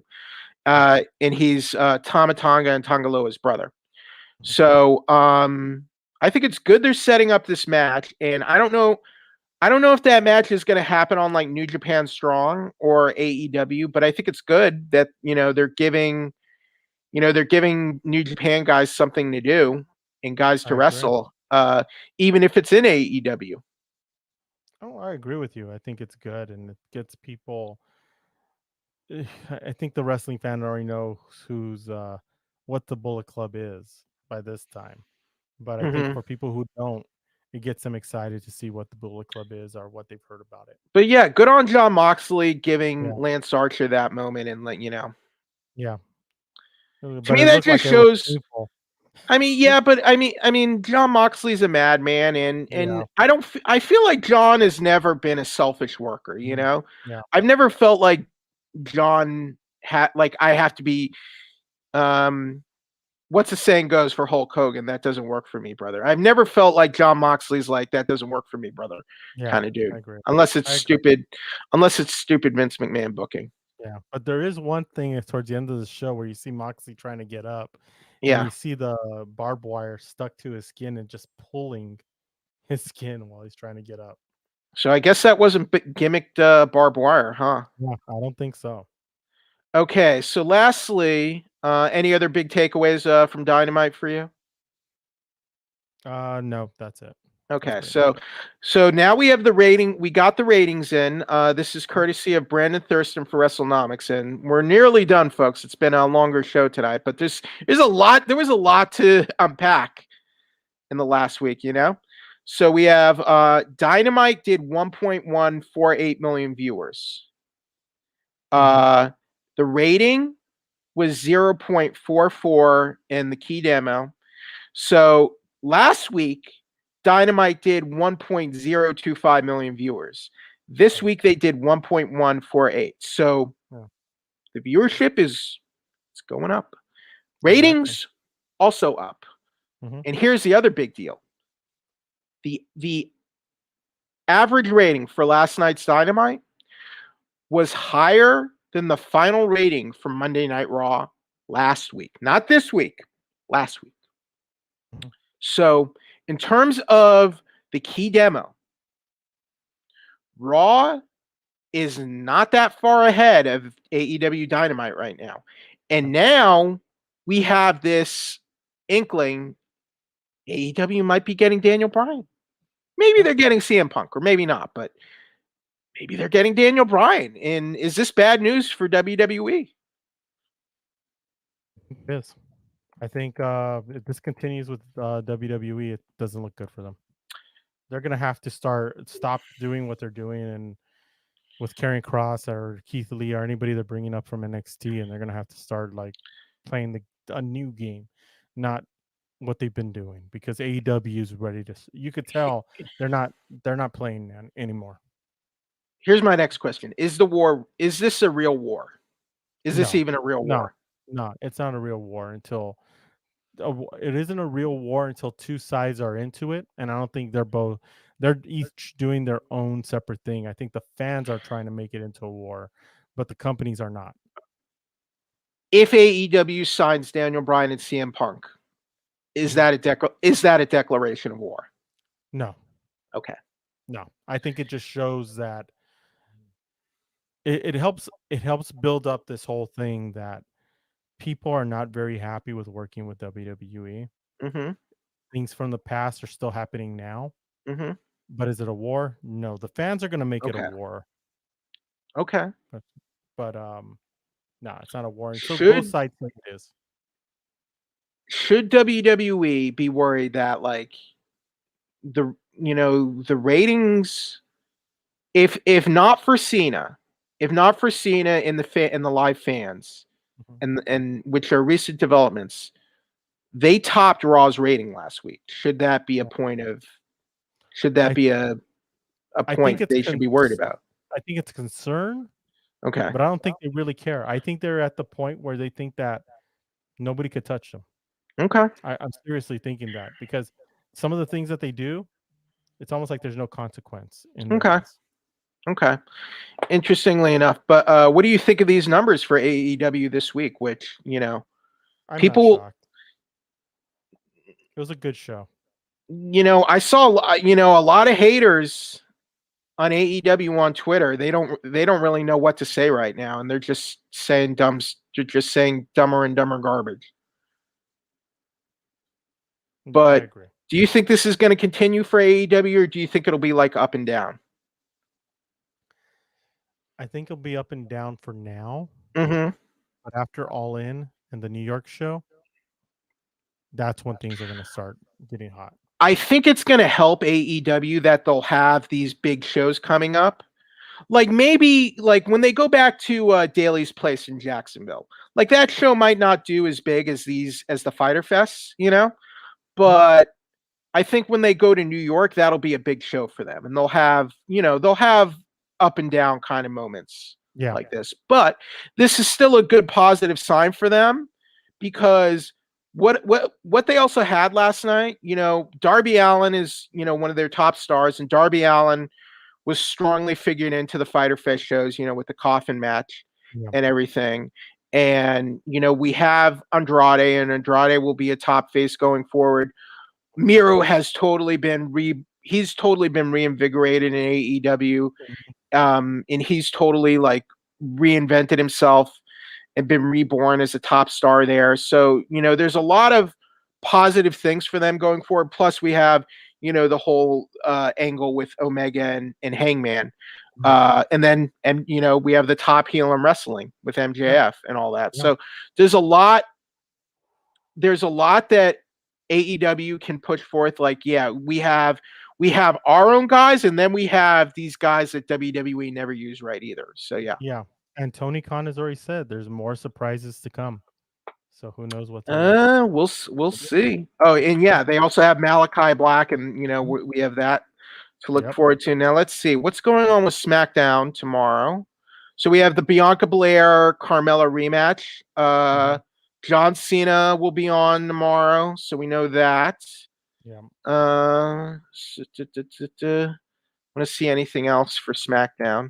I haven't even seen it. Oh, Tony Storm is good. I think Tony Storm is going to debut. Yeah, that's her first debut. Let's see oh man, Tony Storm is good too. I hope good things will happen to her. So the Carmella and Bianca Belair title rematch, and they're going to be at the Rolling Loud Festival in Miami. Have you ever done Rolling Loud? No, I've never been. Okay. I wonder how that's going to look though. I don't know, but they're doing half and half, so I don't know what they're going to do with that. Is it going to be like outdoors? Yeah, it's outdoors. That's interesting. I wonder how that's going to look. But if Cena's there, it's probably going to be a rowdy crowd. Exactly. All right, so I think that about does it for this week. Unless you have any other. Is there anything we missed? I mean, because we missed Paul Orendorf last week, so I want to make sure. No, I think we got everything. Okay. This week this is our longest show. Yeah, there was so much. There was so much show. 2 hours and 2 minutes. This is our longest show. Yeah. And I think it's time to call it. Jeffrey, where could they find you, and what do you have going on? Okay, so 411 Mania. Check out. I will have 2 new reviews going up tonight for Snake Eyes and M. Night Shyamalan's Old. Go to the 411 Wrestling Interviews podcast at Apple Podcasts, Spotify, Stitcher, and Google Play. Check out my latest interview with EC3, and I have another one that I'm working on, still trying to put it together. But yeah, and coming up, I just got invited to FunCon, so I'm hoping to do some coverage at FunCon at Funko Hollywood on August 2nd. So, and also, I guess we can say now that we're going to do Jungle Cruise on Monday. So we will be seeing and reviewing Jungle Cruise, me for 411, and you will you be reviewing it for MUSE TV or what? Yeah, maybe whatever. You don't if you don't have to if you don't want to, but yeah. No, now we're losing some. Yeah, I got 4 to do this week, and I don't know how many. But yeah, as for Snake, I actually thought Old was better than Snake Eyes. Oh, I agree with you on that one.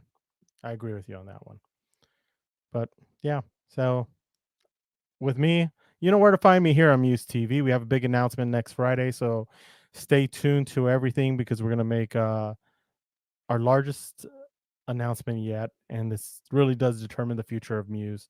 So I hope you guys could all be a part of that. It's going to be here on Muse TV, and we're going to do it on some places else too as we talk about what we're doing. So but other than that, I'm going to give a quick shout out to Tascam, who provides our board.